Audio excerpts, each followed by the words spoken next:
Salam alaikum, salut à tous, j'espère que vous allez bien.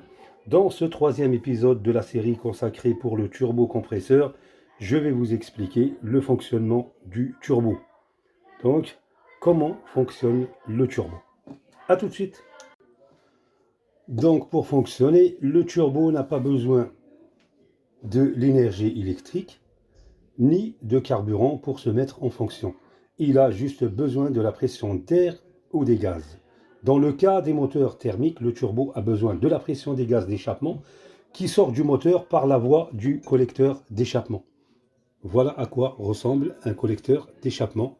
Et donc, le turbocompresseur se fixe toujours sur le collecteur d'échappement. Et voilà sa place de fixation. Donc, les gaz d'échappement sortent avec une certaine pression d'ici, pénétrant dans le corps de la turbine, ils se compriment et rentrent en contact avec la turbine.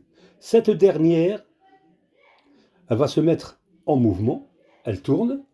En tournant, elle va dégager les gaz d'échappement par la voie d'évacuation que vous voyez.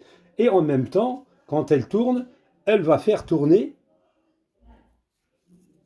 la turbine du compresseur de l'autre côté. En fait, le compresseur de l'autre côté, par l'intermédiaire de l'axe que vous voyez ici. C'est un axe, on appelle ça l'axe d'entraînement.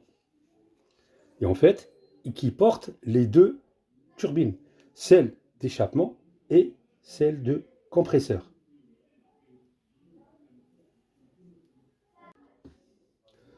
Donc, une fois que la turbine du compresseur se met en mouvement, donc elle tourne, qu'est-ce qui se passe? Elle aspire de l'air frais de l'extérieur par ici.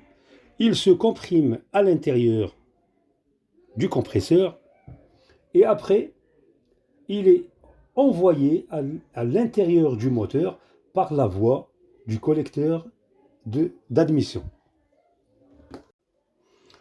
Donc, l'enchaînement de ces mouvements répétés font chauffer le turbo qui est déjà chaud par les gaz d'échappement. C'est là où l'huile moteur entre en action par la voie du caressage.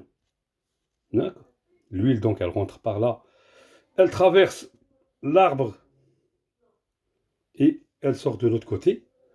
En fait, c'est pour lubrifier et refroidir ces éléments pour éviter l'endommagement du turbo et le moteur. Un autre élément est aussi important pour le turbo, c'est ce que vous voyez ici, c'est cette pièce. Elle s'appelle la capsule de décharge. La capsule de décharge. Son rôle est d'ouvrir le clapet que vous voyez ici. Voyez?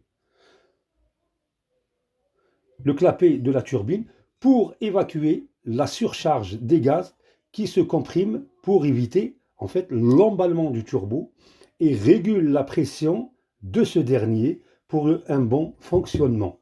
En fait, c'est comme le rôle de la valve d'une cocotte minute qui dégage un pourcentage de pression pour éviter l'explosion.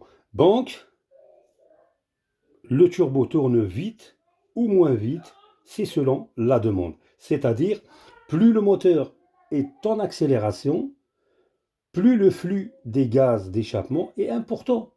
Et donc, plus le turbo compresseur tourne plus vite. Automatiquement, votre moteur monte dans les tours et donc, il y a un risque d'emballement. C'est là où la capsule amortit et contrôle la surcharge excessive des surpressions. Ça évite l'emballement du turbo et en même temps, ça évite l'emballement du moteur parce que c'est automatique. Dès que le turbo s'emballe, le moteur s'emballe. Voilà les amis, je crois que j'ai fait le tour. J'espère que cette vidéo répondra à vos questions sur le fonctionnement du turbocompresseur. À la fin, n'oubliez pas de vous abonner, bien sûr. Si vous avez des questions, n'hésitez pas à les poser aux commentaires. Donc, merci à vous. La prochaine vidéo, donc on va parler des défauts et des pannes du turbocompresseur. Merci à vous et à bientôt.